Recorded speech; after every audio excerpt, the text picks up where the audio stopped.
Lumapit ka sa camera. Alam mo,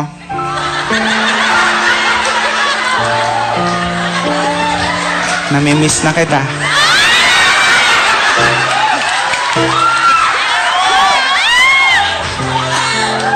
Naalala ko yung ginagawa.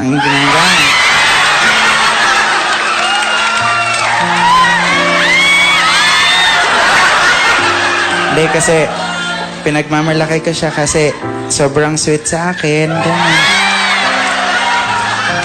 Katunayan nga, sobrang sweet. Bago kami matulog, nilalagyan niya ako ng plastic bag sa ulo. Ganun.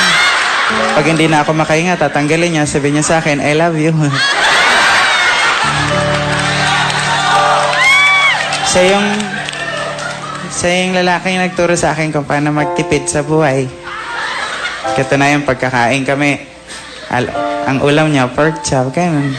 Sa akin, ketchup. Eh.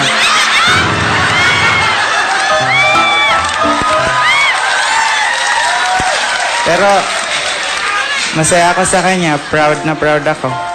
Kasi, never siyang nahingi ng pera sa akin. Kung sana lang kumukuha sa wallet ko.